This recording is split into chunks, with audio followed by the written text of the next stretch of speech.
All right, good morning, everyone. Sorry for the delay in getting started this morning. We are running a few minutes late, so we're just going to dive in.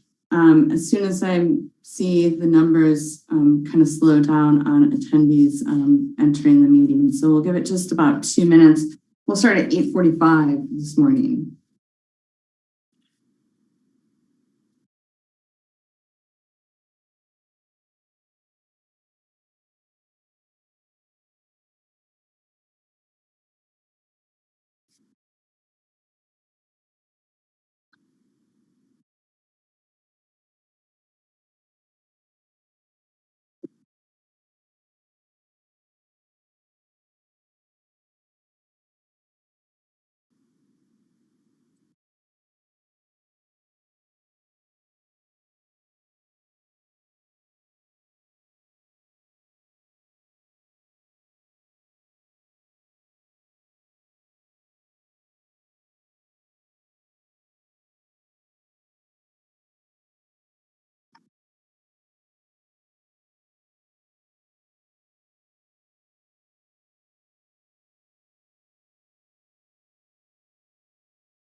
Okay, let's 8:45. Let's go ahead and get started.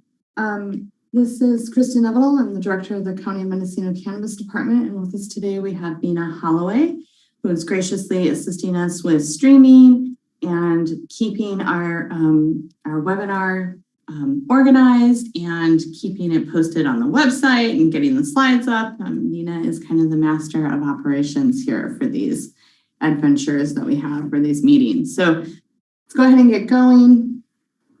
Let's see, why are my slide changing, not working? Let's see what we got here. There we go. Okay, we'll be providing a LEAP update, a local jurisdiction assistance grant program update, and then we'll be looking at the following notice, which has been posted to the website, and that program is now open and available. Reminders about how to participate in this morning's meeting. We will make time available after the presentation at the end, towards the end of the meeting, for questions and answers. But throughout the course of the meeting, please do feel free to use the Q&A chat feature. You can find this. I don't know about the volume. I can't turn it up for folks on the receiving end. You can enter information or questions into the Q&A chat feature. You can find the Q&A chat feature if you are on the Zoom application by hovering your cursor at the bottom of your screen or the top of your screen, wherever it is that you have your toolbar located. The Q&A chat feature is a little speech icon that says Q&A under it. If you click on it, it will open up the chat feature, which will allow you to type in your question or your comment. When using the Q&A chat feature, questions and comments come directly to the panelists, who includes Nina and myself this morning. And then we can respond to them and or either respond to them via a written response or during question and answer at the end of the presentation. When we do get to question and answer at the end of the presentation, you can use the raise hand feature to ask a question. And to use the raise hand feature, you would use the hand symbol, just click on the hand symbol, which is found in the same toolbar as the Q&A feature. If you are not on the Zoom app and you're calling into today's meeting, you would want to use *9 to raise and or lower your hand. When we get to verbal comments, and if you choose to comment, you will need to know how to mute and unmute your device. So the mute button is generally in that toolbox at the bottom of your screen, and or you can hover on the box that shows your name with your cursor, and there should be a light blue mute feature that pops up in the right-hand corner. Clicking either of those will unmute you, and clicking them again will remute you. If you're not on the Zoom app and you're calling in today's meeting, *6 can be *6 can be used to mute or unmute if you're calling in today. Some updates about technical assistance. We did hold technical assistance meetings on August 5th in Ukiah. That meeting was fully booked with back-to-back appointments. August 19th, we met with folks in Covelo. That was a pretty well-booked meeting. We had a couple of slots that were left open. September 2nd, next Friday, we will be in Willits. There are no more appointments available for Willits, so we apologize there. But we do have appointments available still for September 23rd out in Fort Bragg. There's 6 appointments available for that location, and we still have 1 appointment available for technical assistance on September 30th at the Laytonville location. That will be at Harwood Hall. These technical assistance meetings are by appointment only, and they are for active application and or permit holders only. So no phase 3 applications, please. And if you're not active, this is not a meeting opportunity for you, unfortunately. Update on the RFQ. So we did publish an RFQ for planning services on June 17th. That RFQ was closed on July 22nd. We are currently establishing the review panel so we can conduct the review of submissions received.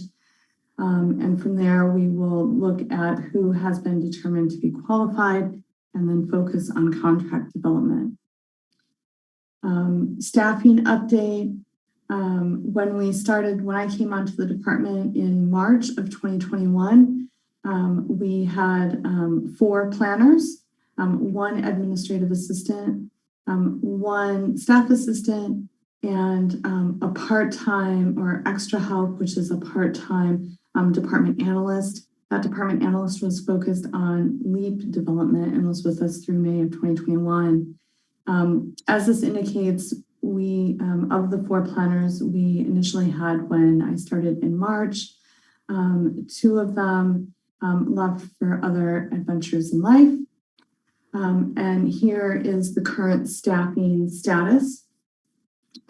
So we've been staffing up quite substantially since November of 2021 when we brought on William Riley, our program administrator, Diana de los Santos, who is a planner 1, and Geneva Beeman, who is a staff assistant.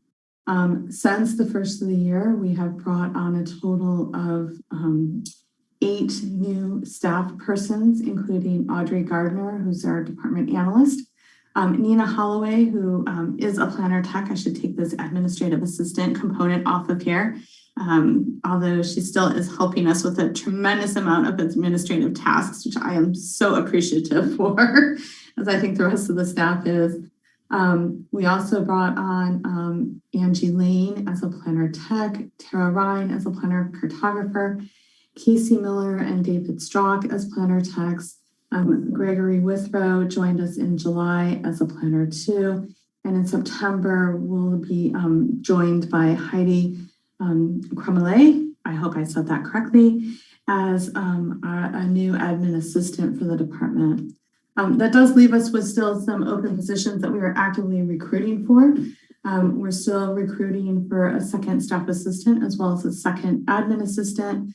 We're recruiting for an office services supervisor. We have 2 open planner positions.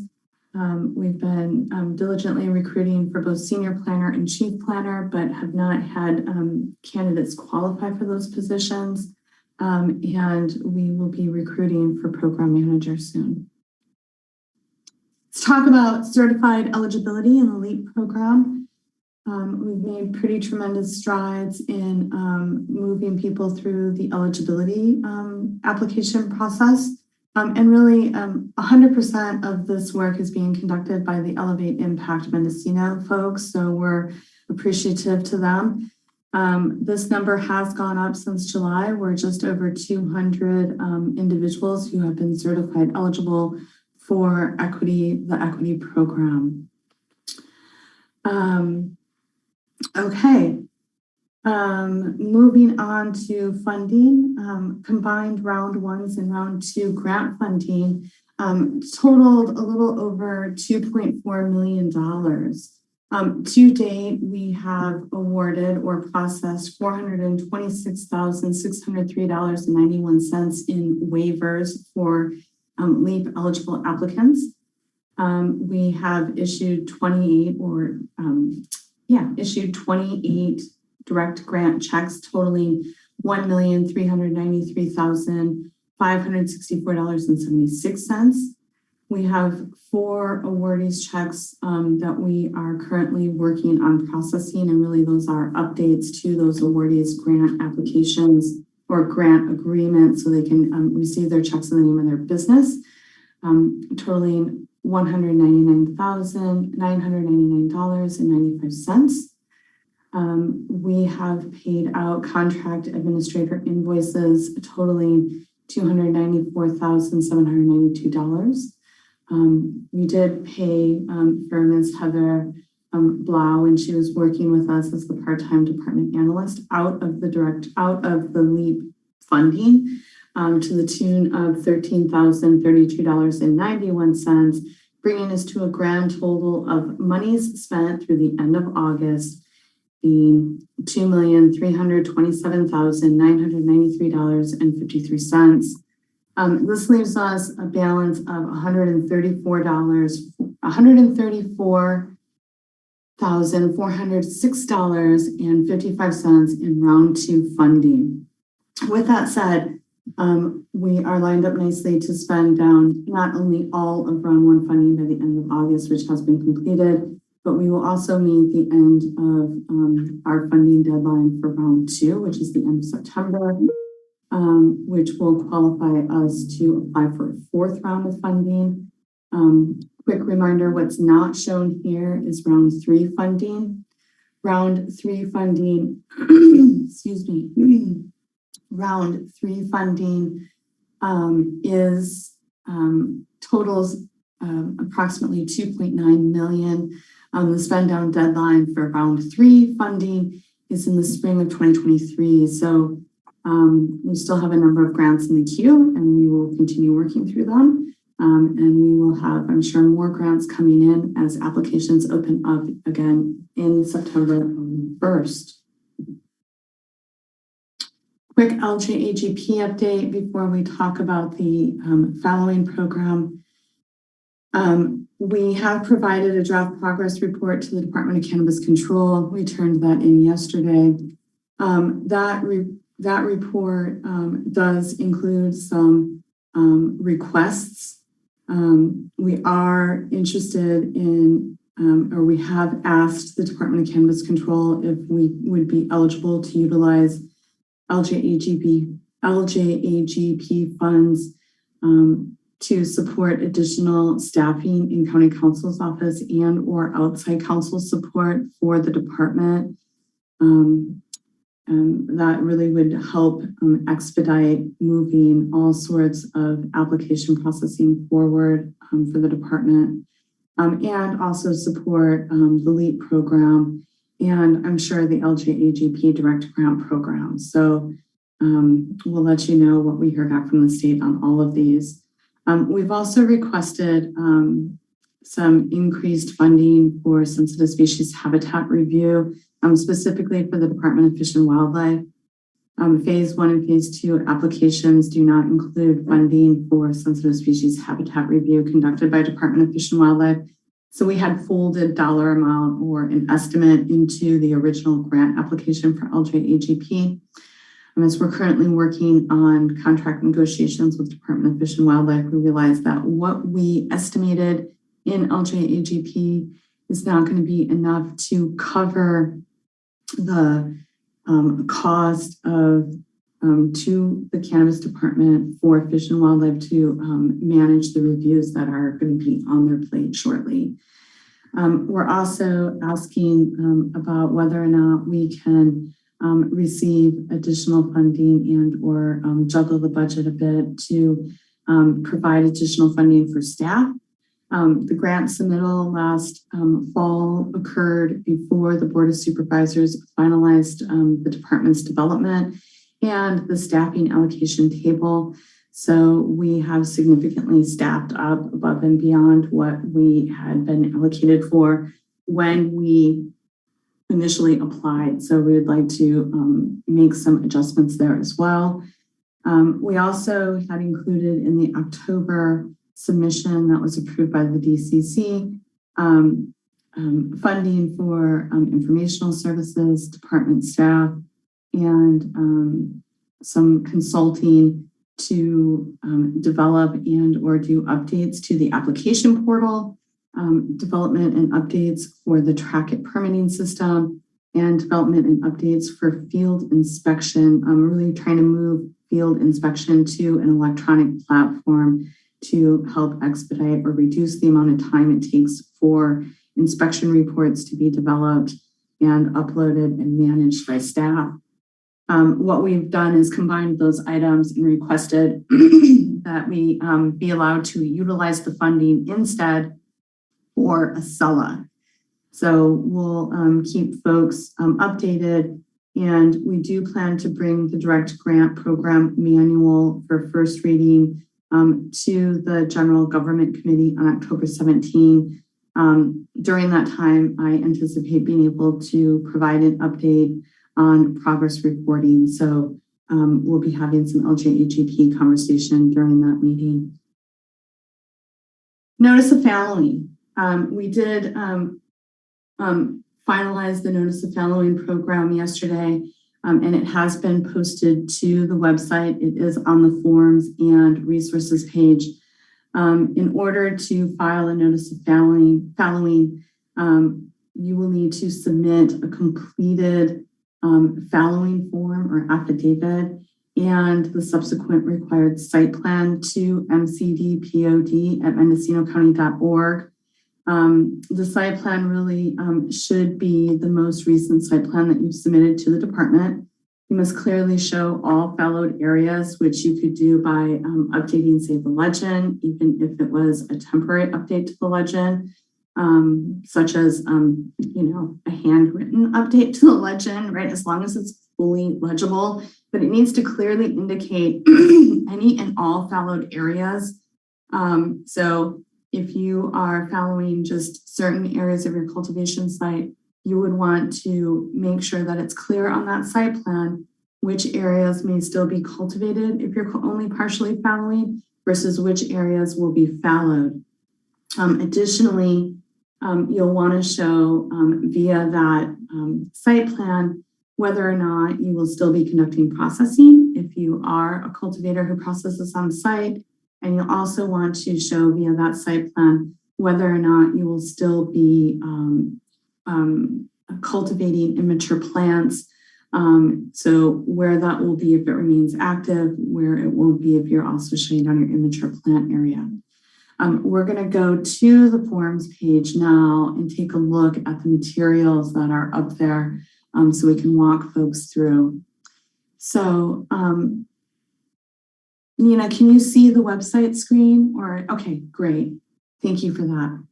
So here is the cannabis program page. When you land on it, you will land here on the cannabis program page. You can scroll down and open the forms and resources page here, or you can at any time find it in the sidebar. We did put the notice of fallowing right up top, so it's easy for folks to find. It's the first item. And this is what it looks like when it opens. And let me see if I can make it a little bit bigger for folks. We are requesting that folks send the materials to MCD POD. So we did add that email address to this form to help provide clarity. But listen, if folks are sending them by accident to cannabisprogram@mendocicounty.org because it's where folks are used to communicating with the department. We will make sure they get over to MCD POD. But please, if you remember, we would prefer it to go to MCD POD so the planner of the day can review the materials as they come in and proceed with processing the following notice as long as it is complete, the materials are complete. So we recommend strongly that you download this form and not fill it out while it is in your server or your browser. The reason why is while these fields are fillable, in the browser, sometimes what happens is folks save it, they send it to us, and those fields disappear and we get blank forms, right? Additionally, if you're working on this in your browser, the signature box is not going to work for you because we did put an autofill or electronic signature opportunity in here. So really, if you come over here and you download it, let's see, is that my download? It should be.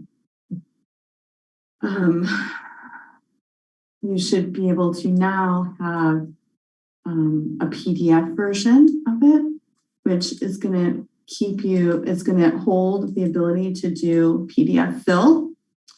You still have active email address in the corner that you can click on to queue your email when you're ready. So one following notice per application or permit number, please. You cannot add multiple applications or permit numbers to these. One application or permit number per following notice. So you'll type your AG number into here.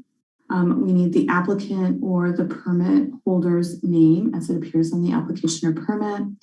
We need the cultivation site address, and we need the calendar year. So right now it is following program is open for folks who want to report following for the 2022 year. So the only calendar year you can report currently is for this 2022 season. Following for next year, 2023 will open in December, right? So this is 2022's following season, just to be absolutely clear. Please make sure that before you sign and date, you read this form in full. The applicant is declaring under penalty of perjury that they are going to do all of the following as provided here on this form. So for the remainder of the calendar year, you're intending to follow all or any portion of your cultivation site as shown on the site map you've attached to the notice. Those can be two separate attachments via email, or you can combine it into one. I don't know that it matters that much for department staff. You are going to also send your site plan, which is going to clearly indicate the immature plant area and any processing area that will remain in use during the period of fallowing. You are also going to identify on that site plan any and all cultivation area that will be followed and or remain active. For the remainder of the calendar year, you're agreeing that no commercial cannabis will be cultivated in any of the followed areas identified on the site map, or that any newly developed area on the parcel that contains a followed area will be cultivated, except for what you're showing on that site plan that you will be cultivating, right? And showing on that site plan what you'll be utilizing for immature plant area, and that you will not be conducting any processing unless you do show that on the site plan. You're agreeing to the fact that the following notice does not alter any requirements to have or maintain an active permit or application with the county. You're also agreeing to maintain a state license. You're also agreeing to continue to be subject to annual or other inspections as imposed by the county pursuant to Chapter 10A17. You're agreeing that the notice of fallowing is not an exemption from payment of gross receipts tax. When you fallow, you may still have materials from last year or from previously harvested cultivation periods. So you can still have those materials on site. You can still sell those materials on site, but they are still subject to gross receipts taxes. This is going to be the section that is relevant to, mostly relevant to actually, this is agreeing that you will need to file a second fallowing statement for the next calendar year if you are fallowing this year.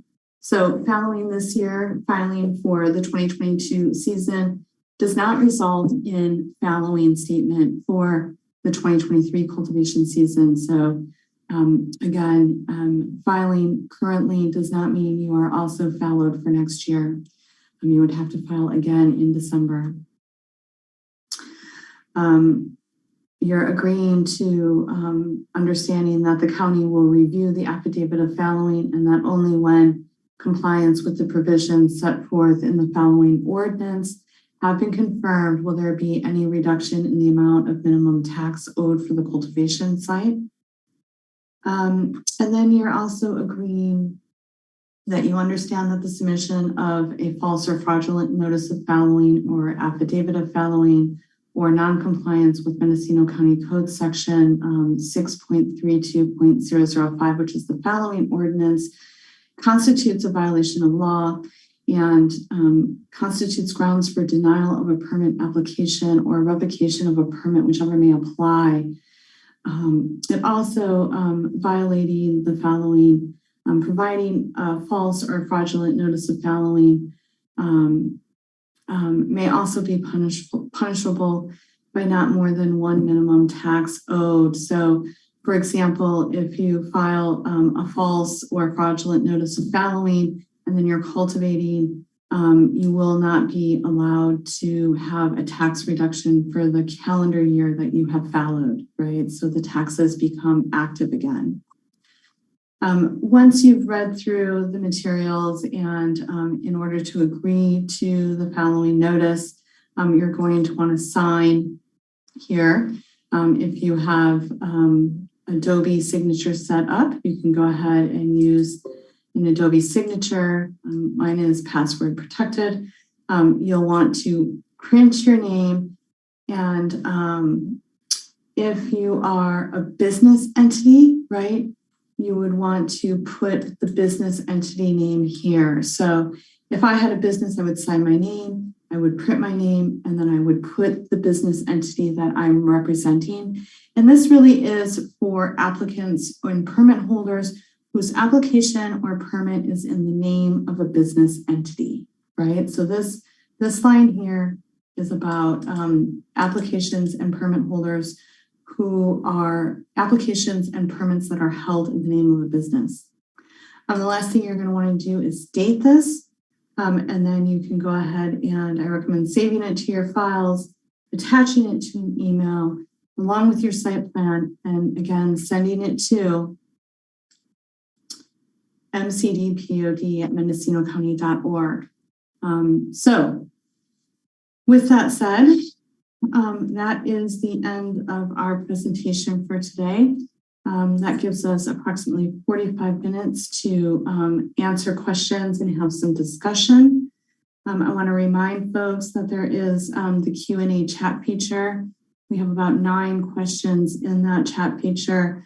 We'll go through those first. We have 1 hand raised for verbal questions this morning. So please, if you'd like to use the Q&A chat feature to ask your question, you can go ahead and use the chat feature. You'll find it in the toolbar, either located at the bottom of your screen or the top of your screen. Simply click the Q&A chat icon and it will pop open a box where you can type in and send panelists, Nina and I, your question or comment. If you'd like to ask a question verbally, you can please do raise your hand. The raise hand feature is in the same toolbar where you find the chat feature. If you're on the Zoom application, that is. It looks like a little hand, so just click on it. It'll raise your hand. We'll be able to see that and then call on you in a moment. If you're not on the Zoom feature and you are calling into this morning's meeting, you can use *9 to raise your hand and to lower your hand. And then also just a reminder about how to mute and unmute your device. If you're asking or in the queue for a verbal question or comment, we will provide you, when it's your turn, the ability to mute and unmute your device. So if you are on the Zoom app, you probably can find the mute and unmute feature. It looks like a little microphone in the same toolbar as the Q&A feature and the raise hand feature, or you can hover your cursor over the box that identifies your person, and then you should have a mute and unmute blue bar that shows up there that you can click on. So with that said, we are going to close this portion and we're going to open up the timer. We're going to leave it set to 2 minutes. I do see a couple of hands. Hannah Nelson, Gildy Gerhardt, and Paul Hansberry are in the queue to ask questions. I'm going to go ahead and respond to a couple of things that are in the Q&A feature, and we'll kind of go back and forth between verbal questions and what's in the Q&A box. We received a good morning notice, so good morning back to everyone. Thank you for joining. I apologize if the volume is challenging. Hopefully folks have been able to hear the presentation pretty well. When are we going to issue permits? The process is taking too long. We're working through renewals currently and also making sure that we get the remainder of deprioritization notices out to folks. We also had about 37 applicants who were supposed to come through the corrections portal that didn't show up. So on September 1st, they will be receiving notices, 15-day notices to provide the remainder of their materials. Simultaneously, we are working on getting out application requests or portal requests to folks that we need additional information from. Those folks who are going to be receiving additional information notices have compliance issues that we couldn't confirm, such as an inability to confirm that property owner consent is still in place, or the ability to confirm that that they are compliant with state resource agency requirements, or still pretty woefully incomplete applications. So they are going to get one more round on that.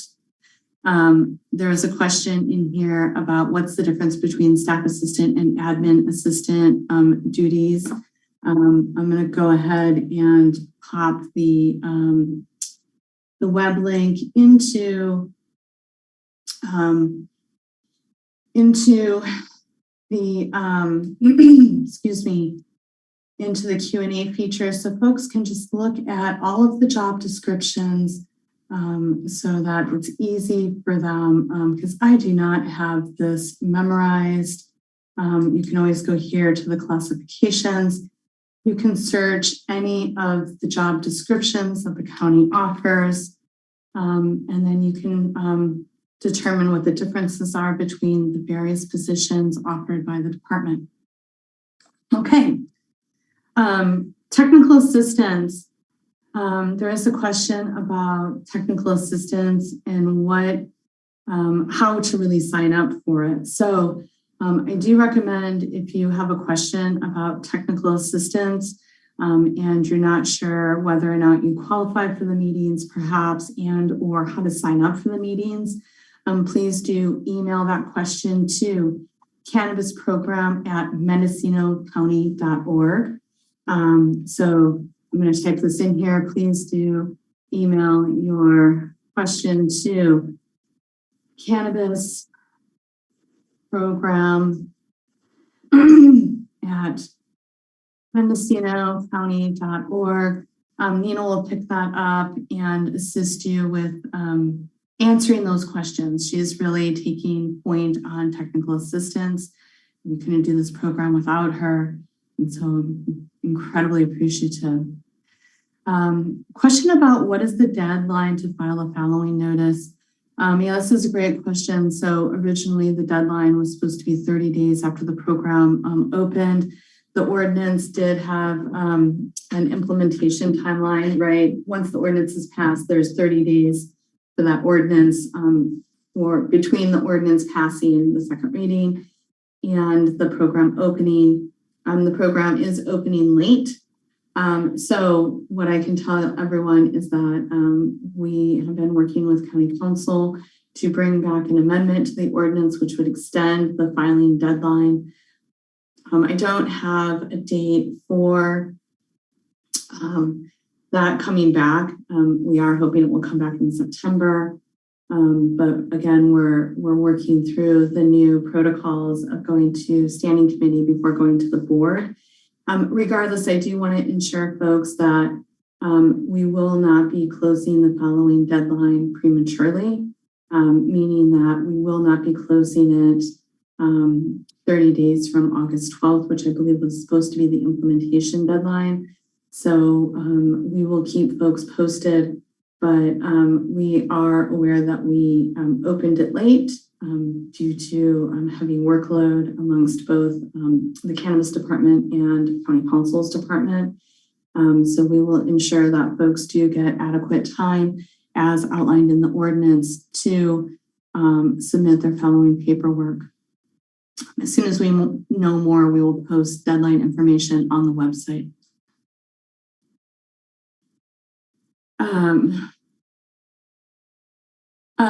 So questions about the immature plant area for fallowing, the need for some folks to potentially hold genetics and create seeds.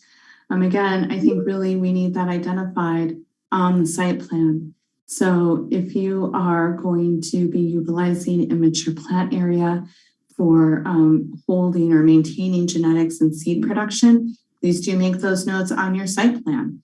And of course, cultivators are not allowed to sell or trade immature plants with each other or move them into the marketplace. So we agree, you cannot use those materials for sales. But yes, you can absolutely hold immature plants. You can produce seed if you need to, but you do need to identify those activities clearly on the site plan if you will be conducting those activities while fallowing. So one more question before we go to folks who have called in. If you fallow completely, are you still responsible for the minimum cultivation tax? No, you are not. So if you have 2,500 square feet and you have fallowed the entirety of your cultivation area, you would not be subject to the minimum cultivation tax for 2,500 square feet. However, and that's for this season, for the 2022 year, you would not be assessed a 25 square foot cultivation tax. But if you're still holding product from previous cultivation cycles, when you sell that product, you are still obligated to report your gross receipts and pay taxes on those gross receipts. If you, for example, have a 10,000 square foot cultivation application or permit with the county, and you are fallowing 5,000 square feet of that cultivation area, instead of being responsible for the minimum cultivation tax for 5,000 square feet in the 2022 taxable year, you would be responsible for the minimum tax associated with 5,000 square feet for the 2022 cultivation year. So hopefully that helped.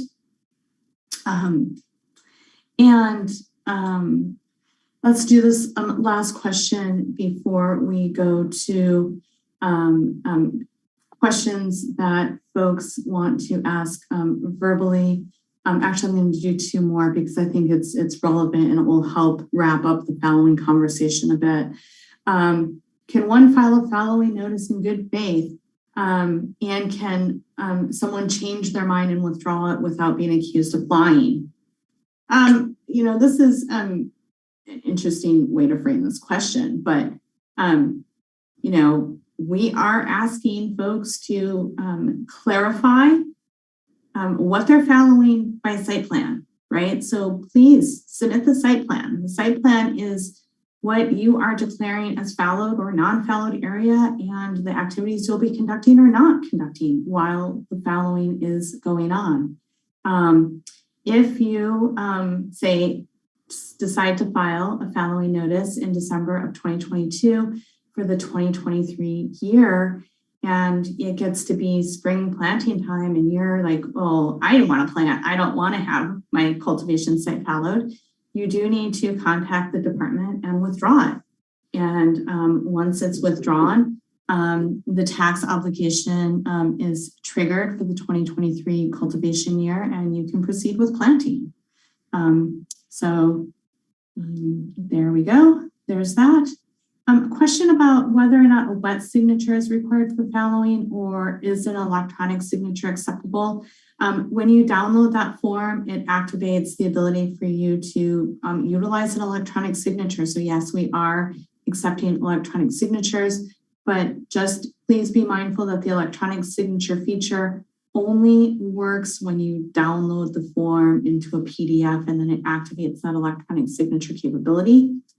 You can also print the form, fill it in by hand, sign it, and get all of the information to us via email. That is also acceptable. Okay, going to folks who have their hands raised. Again, please, if you would like to ask a question verbally, we do require or request that you raise your hand. This is the only way we can identify you. The raise hand feature, if you are on the Zoom application, is located in your toolbar. Clicking on it will raise your hand. Clicking on it again will lower your hand. And if you are calling in today and not using the Zoom application, you can raise your hand by using *9. Our first caller today will be Hannah Nelson, followed by Hildy Gerhardt, and then Paul Hansberry. Hannah, we're going to go ahead and provide you permission to unmute your device, and you can go ahead and start your question or comment. Thanks, Kristen. Good morning. There were a few other questions that I wrote in with regards to fallowing, including whether or not 2 site plans have to be submitted if there is a slight change because of the fallowing, to update the one that had previously been filed in the main file, and then separately one to be filed with the fallowing notice, or whether one can just simply send in one site plan with the fallowing notice and that will make it to their main file. Then also, please send out a canon note regarding the fallowing form. And it would be also great if people are allowed to produce seeds for their own use, that the form be adapted to specify that, since it's not really indicated that way. With respect to LEAP issues, there was an issue recently that was just brought to light to somebody who contacted me the other day, that grantees that have own real property and their business is getting the grant and having to pay rent, that they're now being held up because it's perceived as a potential conflict of interest. And I met with county council, and that's still being worked out with the state. But the question is, why was that information not released to the public, or at least to those grantees, last week when it was known? With respect to LAGP, and also, how long is it taking right now for people who signed contracts to make it through Cobblestone? With respect to LJGAP, the slide said that you're asking to change the portal, track it, and field inspection IT to Sella. And the questions are, how much money was already spent on those items? And then separately, with respect to the budget of LJGAP, can there be an issued report regarding how much is being spent down already by the department and projected over the next few months? Are SSHRs still halted, and what's going on with the CDFW contract? And I think I have more, but that's Okay, let's see if we can get through these. We went over time just a little bit. I need to catch up with my notes.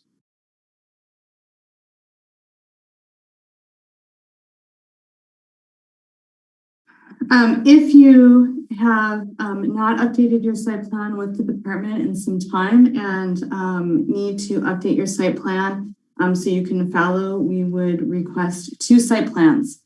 One site plan that is updated, that does not show the fallowed area, and then a second site plan that provides consistency between your updated site plan that does show the fallowed area. The reason why we couldn't just take a site plan that indicates what's fallowed and add it to your file as an updated site plan is because it's going to have all of these fallowing notes on it. So we would need, say, like a clean copy of an updated site plan to be presented to the department if you really need to update your site plan because it hasn't occurred in a while. And updating that site plan could trigger, depending on what those updates are, the need for you to conduct a modification. It wouldn't prohibit your ability to fallow, but you would still be obligated to submit a modification application fee, and work through that review process with the department. But again, you could still fallow while that modification application would be under processing with the department. We can go ahead and send out a canon note that includes the link to the forms and resources page and notifies folks that the fallowing program is open. So we've made a note of that. I see Nina over there nodding her head as she's the queen of canon notes. So we'll get that scheduled and move that forward. Thank you for that recommendation. The LEAP lease rent ownership issues, the questions that have come up around that. We did not notify folks of that until we realized that we would not be able to move those questions forward in a timely manner. So it was a matter of 3 or 4 days before we noticed folks. So not counting the 2 days over the weekend. So as these issues were identified, we had a number of conversations with county council, who had also had a number of conversations with legal from GoBiz. And so we really were hoping that we would be able to have clear guidance to provide folks so they could move forward with leases and rent agreements. When it became apparent that this was going to take more research before we could provide guidance, we reached out and notified folks ASAP. So there's the reason for what may be perceived as delays. How long does it take for a signed contract to go back through Cobblestone? Not very long, but it does take some due diligence from department staff here as far as making sure that the other agencies and departments are notified that there is, well, let me say this. There's 2 pieces. Let's break this question into 2 chunks, right? So when you originally come through Cobblestone and then we send you a DocuSign request to sign your agreement, that agreement is then re-uploaded to Cobblestone once it's executed by all signing parties. It is re-uploaded to Cobblestone and goes to the auditor's office where it is received and processed in preparation for the department to request a check. That generally takes just a couple of days. And so we can start prepping our request for a check. Once the auditor's office has managed their processing of that agreement, we can then send the check over, like the official check request, over to the auditor's office. So that's a pretty quick turnaround time. If you signed an agreement and then we have a couple of applicants who were asked to sign their agreement and then came back and said that they wanted to change their agreement so that the check could be issued in the name of their business. An amendment needs to be prepared for that agreement. Once the agreement is amended to reflect the desire to have the check issued to a business, it is re-uploaded as an amendment to Cobblestone, and then staff, when they push that forward in Cobblestone, department staff has to reach out and contact those departments and tell them that there's an amendment for review. So that can take anywhere from 5 to 10 days, depending on the availability of other departments that need to go back and reapprove the amended agreement. So, that's the process there. How much was spent for IT? I don't have those dollar amounts in front of me, but we did do some preparatory work in identifying fields that we wanted to build into the Trackit system to help planning staff understand what had been completed by an applicant. That is in the custom screens segment of the direct grant. So we did go through and identify all those fields that did cost. That cost will be covered by some of the LJAGP funds that were set aside for technological development, basically. It's a small amount, less than $15,000, I believe. But I will say that that work would have had to have been conducted for ASALA anyways. So that work and that cost spend down that we anticipate will transfer over into identifying the fields that will need to be built into ASALA. So there's really no loss there. Can the public get a report on what has been spent for LJAGP? We will provide an update, as I mentioned, at the standing committee on October 17th. Okay, our next speaker will be Paul Hansberry, followed by Michael Katz, and then Corinne Powell. Paul, you should be able to go ahead and unmute your device and begin with your questions. Hi, good morning. Thanks for hearing my questions and my comments. First of all, I wanted to applaud the department on finally getting around to approving DocuSign so that we don't have to have wet signatures, and that's a big leap into the 21st century. Thank you very much. I'm wondering, it was stated that the application for the LJAGP would be in September, and that the new applications for the LEAP program would be in September. But I'm a little confused because I thought I saw in the slide that it was going to be October 17th before the manual would be put in front of the standing committee, and then it would have to go to the board. So how could we apply in September if the manual doesn't come out until December, whenever it gets before the board? That's pretty much all I have for right now. Thanks. Okay, great. Thank you. So I apologize if I misspoke. Lots going on today. So let's go ahead and just respond to those. The LJAGP application will not be available in September. It will not be available in September. It could not be available, as you've noted, Paul, until after the program manual itself has been approved. So again, LJAGP grant applications will not be available in September. LEAP application opportunities will open back up as of September 1. So we did put a hold on accepting new LEAP applications, but we will be accepting new LEAP direct grant applications again as of September 1. DocuSign is working swimmingly for I'm sorry, for the LEAP agreement, executing LEAP agreements.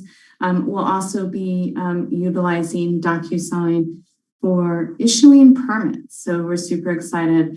Folks will no longer have to come to the department to get their permits issued because they will be able to sign their permit via DocuSign. So we have a lot of uses for DocuSign.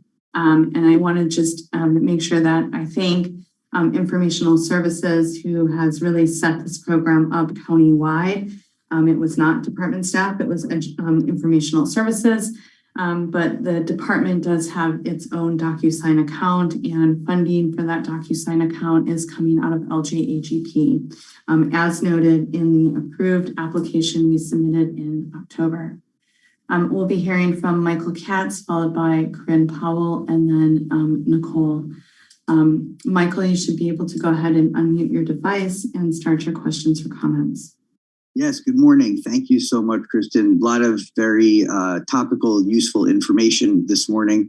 I wanted to ask a question regarding fallowing, just on the date side of things. So understanding that the fallowing window will not close on September 12th, which would be the 30 days. The next Board of Supervisors meeting after that is the 13th of September, and then the next one after that is the 20th.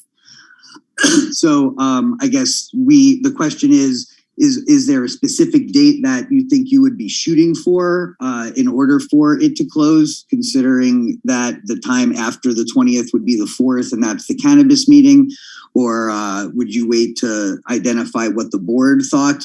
Or are you going to be suggesting something specifically? The other question I have, globally, you mentioned that we're going to be shifting over to the standing committee for cannabis. And yes, that is true. But also, we have been working with the now disbanding ad hoc, and they will be coming to the board with recommendations. And there's certainly nothing stopping conversation happening from these very important issues. And so I guess I was also wondering if you, understanding the scale of the things that we're dealing with, have thought to perhaps request of the standing committee that they meet more often than quarterly due to the large number of items that need to be dealt with. And then I also wanted to check in on the process where things are on the county side of getting back the contract related to the SSHR staff person and how that's going and when we can hope to see some response about that. And then finally, if there's the possibility of MCD publishing an overall time frame for current anticipated processing of each category of application, understanding that there is. Okay, time had been reached. We're going to go ahead and respond to questions here. I know that County Council is working on ordinance change for fallowing that extends the date beyond September 12th. I do not know what the date is that they are hoping to change that filing timeline to. So I can't respond to that right now. I know that it will be a minimum of 30 days from fallowing launching, which officially, we posted it yesterday, so it's really pretty much officially launching today. But I don't know the timing yet of when or how this will be coming to the board. I know that these are still open-ended questions that tie into the recent directive for cannabis items to go to standing committee before they go to the board. Everyone is working together to figure out how to bring this back in a very timely manner so that we can answer these questions for the public. And so as soon as we have more information, we will provide an update. Standing committee, ad hoc committee. The ad hoc has been meeting fairly regularly with MCA and a couple additional advocates. Standing committee has some different rules that they must abide by and cannot meet outside of the agendized meetings. I can request that the standing committee meet more frequently. But again, I would just want to emphasize that the executive office, county council, the department, we're all having regular conversations about how cannabis items are supposed to now come before the board, how we make this transition into standing committee before going to the board. I think it's we're working through it, and we can provide more information when we have clarity on, what the best way is to ensure that there's not significant lag time from the department, county council, or other departments that may need to bring cannabis items to the board for review and approval. I do not believe that the board intended to create lag time, right, by directing staff to utilize the standing committee before coming to the board. That is not the intention of putting the standing committee in place whatsoever. However, we do need to establish the process flow, and we are actively working on that. A contract with the Department of Fish and Wildlife regarding sensitive species habitat review is still underway. County Council did send additional contract requests and amendments, so to speak, to Department of Fish and Wildlife going on 2 weeks ago. And we are waiting to hear back. County Council is very active and engaged in moving this contract forward, but it does take some time. Department of Fish and Wildlife legal team reviews amendments proposed by the county, but then also has to take them not just from their legal team, they have to take them up to their General Services Administration, who also must review them. So generally what we're seeing is around a 3-week turnaround by DFW once we do get materials or amendments that we're requesting over to DFW. So we're working through that just as efficiently and quickly as we can. We have 2 more callers today with hands raised. We're going to be able to hear from Corinne Powell, followed by Nicole. And then if there's time left over, we'll try to address some of the additional questions in the Q&A feature. So Corinne, you should be able to go ahead and unmute your device and start your comments or questions. Good morning. Thank you for the meeting, and hello, everyone. I have 3 quick questions. Unless I missed it, and I apologize if I did, has there been a discussion of a fee for fallowing, and will there be a fee if someone could rescind their fallowing based on, for example, the approval of an LJAGP grant that may not even become available until sometime mid-year next year? And pertaining to the local jurisdiction's grants, if a manual is not even available until, say, December, January, and the provisional to annual transition takes place mid-year, what communications have we, the county, made with the DCC regarding the length of our opportunity to actually complete the transition to annuals, given the timeframes available for funds that would make that possible? Last question. Up until a few months ago, before you became the director, you were the program manager. I see today that a program manager is being added to your list of employees, and I'm wondering, originally the explanation for your transition to directorship was for relatively mundane admin responsibilities like the ability to sign checks, etc. What new responsibilities will the program manager have? What will they assume from your jobs? How will you split your position and the new position? Thank you. Okay, quick answer for those questions. There is no fee for filing a notice of fallowing. There is no fee for rescinding a notice of fallowing. This program is unfunded fully. I can say that much.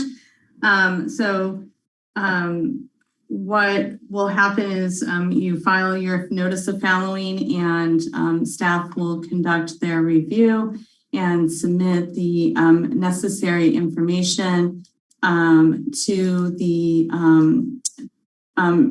TTC. So again, it is free to file a notice of fallowing. It is also free to rescind the notice of fallowing. However, if you are updating your site plan in preparation to file a notice of fallowing, it may trigger the need to file a modification application.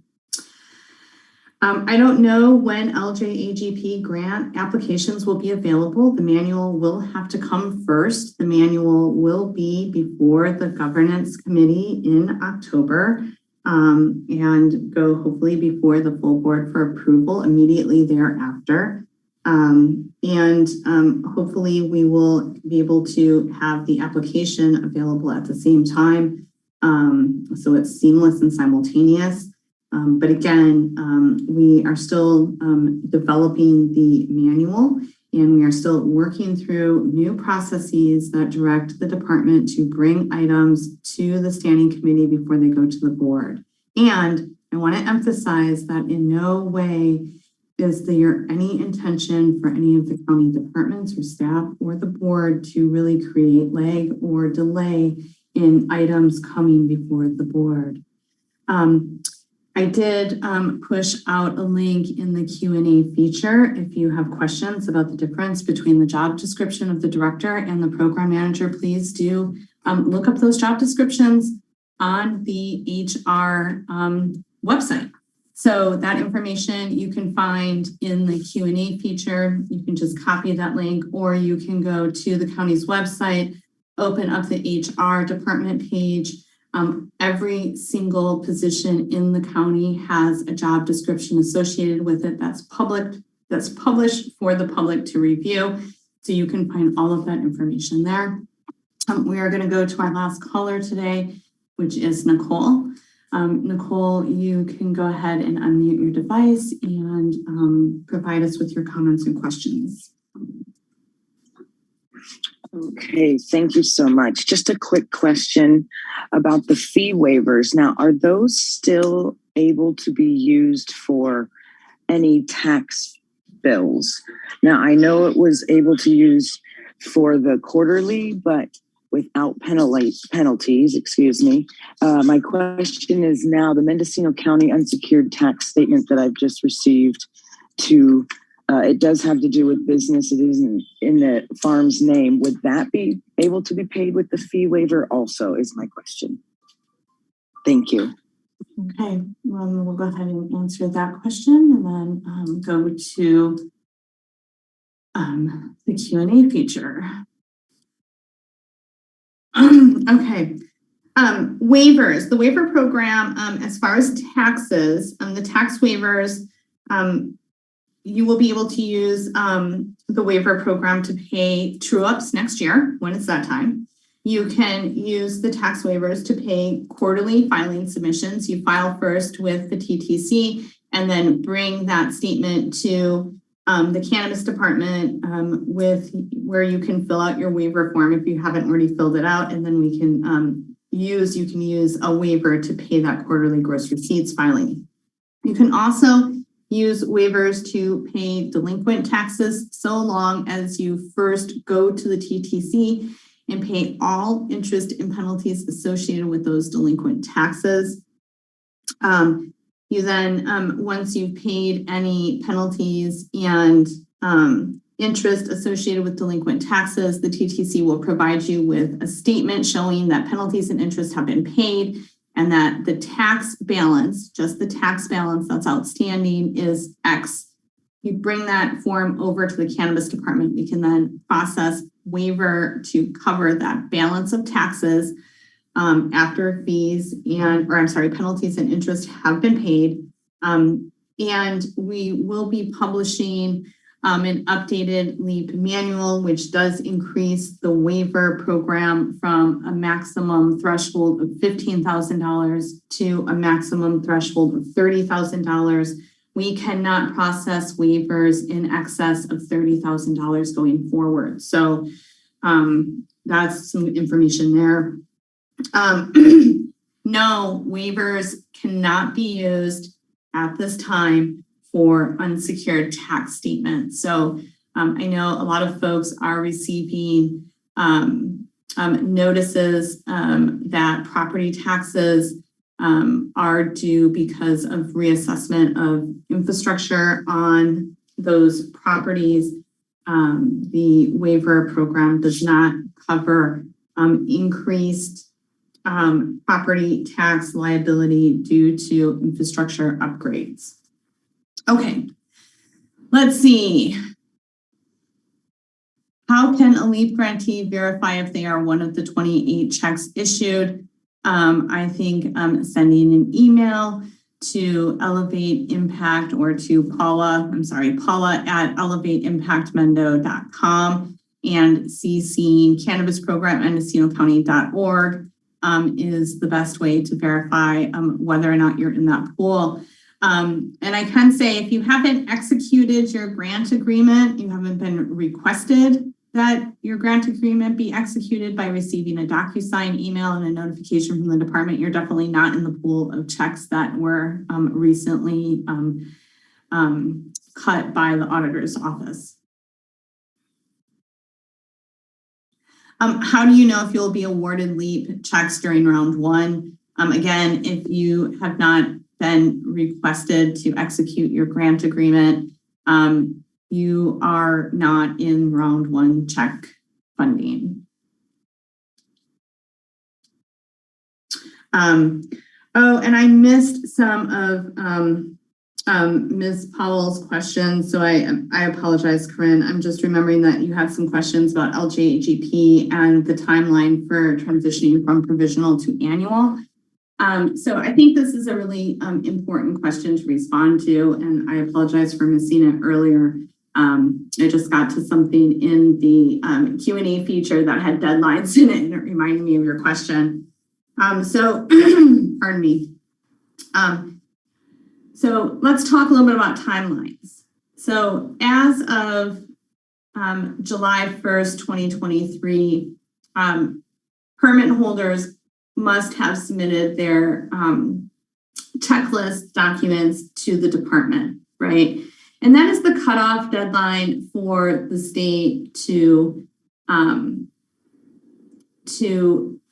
issue provisional licenses, right? So there are there's still another couple of years that the state has to transition folks from provisional to annual.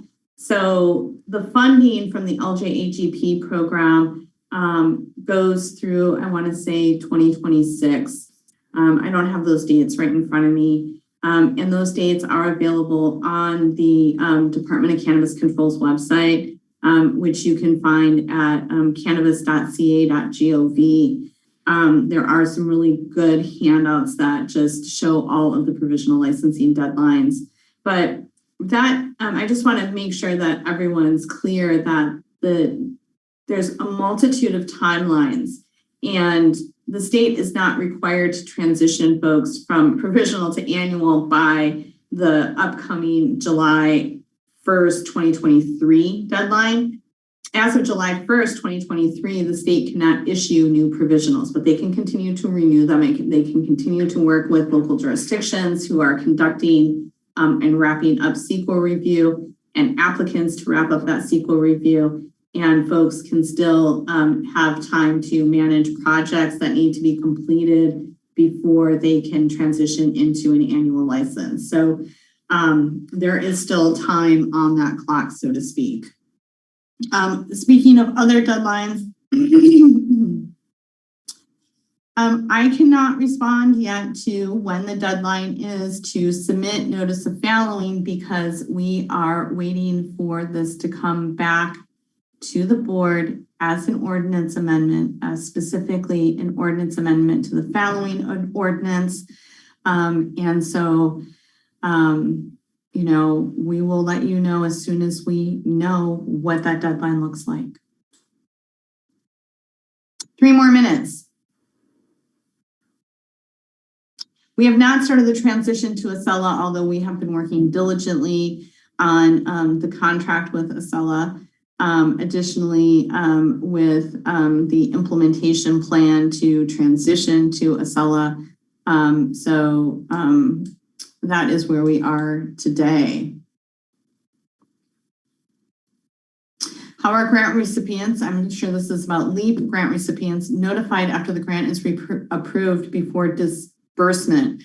So Elevate Impact Mendocino does the underwriting when they feel like that grant underwriting is completed and they can bring a completed budget and scope of projects to the department.